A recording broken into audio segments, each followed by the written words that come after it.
বর্তমানে স্মার্টফোন ব্র্যান্ডগুলো বা স্মার্টফোন ইন্ডাস্ট্রিতে যে ধরনের স্ক্যাম চলছে এই বিষয় নিয়ে কাউকে কোনো কথা বলতে শুনবেন না, বাট প্রতিনিয়ত আমরা বেশ কিছু স্ক্যামের শিকার হচ্ছি। ব্র্যান্ডগুলো আপনাকে যা দেখাচ্ছে, আমাকে যে সমস্ত জিনিস খাওয়ানোর চেষ্টা করছে, সেগুলো কি আসলে আমাদের খাওয়ার প্রয়োজন আছে? একটা বিষয় মনে করে দেখুন, 2020 সালের আশেপাশে, একটু আগে বা একটু পরে, এই সময়টাতে আপনি যে সমস্ত ডিভাইস পেতেন সেগুলোতে ভ্যালু ফর মানি কিছু আপনাকে অফার করা হতো এবং এমন কিছু ছিল যেগুলো আসলে আপনার কাজে লাগতো।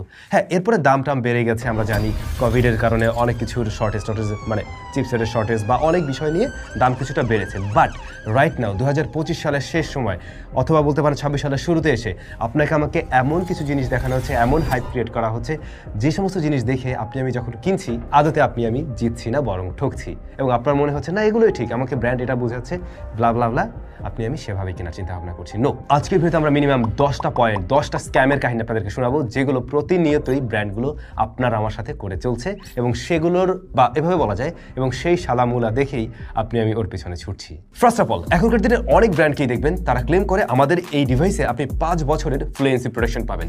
আমার এই ডিভাইসে আপনি 5 বছরের ব্যাটারিতে, মানে ব্যাটারি একদম ভালো থাকবে, ব্যাটারি হেলথ 80%-এর উপরে থাকবে 5 ইয়ার্স পর্যন্ত। আবার কেউ বা ক্লেম করছে আমার স্পিকার 400% ভলিউম দিতে পারে। কিসের উপরে মেজার করে সে 400% বলছে, এটা আমার একটা জানার প্রশ্ন। দ্বিতীয় প্রশ্ন হচ্ছে 5 বছরের যে ফ্লুয়েন্সি প্রোটেকশন দিচ্ছে, যে 5 বছরের মধ্যে আমার ডিভাইসটা একদম স্মুথ চলবে, ডিভাইসের দাম হচ্ছে 15,000 টাকা।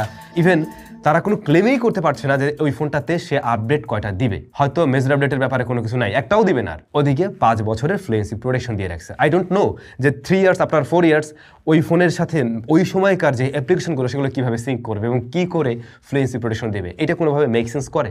আচ্ছা, আমি আরেকটা পয়েন্ট দিচ্ছি। সে যে বললো যে 5 বছরের ফ্লুয়েন্সি প্রোটেকশন দিচ্ছে, আমার ওয়ারেন্টি তো সে প্রোভাইড করছে 1 বছরের, রাইট? তো 365 দিন পরে গিয়ে আমার ফোনটাতে যদি স্লো হওয়া শুরু করে, লাইক 2 বছর পরে গিয়ে ধরুন, সেক্ষেত্রে আমার সেই ফ্লুয়েন্সি প্রোটেকশন যেটা ক্লেম করছিল ব্র্যান্ড, সেই সাপোর্টটা আমাকে কে দিবে? এইটা একটা জানার ব্যাপার। তারা হয়তো ল্যাবে টেস্ট করে জাস্ট বলে দিচ্ছে, কিন্তু আমি হয়তো ভাবছি এই ফোনটা নেক্সট 5 ইয়ার্স একদম ঠিকঠাক চলবে, ওদিকে আমি পাচ্ছি 1 বছরের ওয়ারেন্টি, এরপরে 2 বছর পরে যদি ফোনটা স্লো করে বা 1 বছর পরে গিয়ে স্লো করে, ব্র্যান্ডের কিন্তু কোনো দায়ভারাই নেই বা কোনো কিছু দেখবেই না যে আসলে আপনার ফোনটার কী অবস্থা, কখনোই দেখবে না। সো এটাও আমার কাছে কাইন্ড অফ স্ক্যামই মনে হয়। ব্যাটারির ক্ষেত্রেও সেম। আর ওই যে 300% 400% স্পিকার ফোনের সাথে, ভাই ওগুলোর ভলিউম লেভেল তো রেগুলার স্মার্টফোনের মতো সেমই আছে, একটু কম বেশি আছে। কিসের উপর মেজার করে আসলে সে বলছে যে 400% বা 300% ভলিউম পৌঁছতে যাবে? I don't know. এরপরে যে বিষয়টা আপনারা অনেকেই জানেন, ভার্চুয়াল র্যাম। আপনার ফোনে 6 জিবি র্যাম আছে, বাট আরও 12 জিবি র্যাম আপনি ভার্চুয়ালি ব্যবহার করতে পারবেন। এখন কিছু ব্র্যান্ড তো পারলে র্যাপিড মেমোরি টেকনোলজি, এমনকি তাদের বক্সের উপরে এমনভাবে লেখা থাকে যে ওই ফোনটা আপনি ধরেই নেবেন 12 জিবি র্যাম ভেরিয়েন্টের। আদতে আছে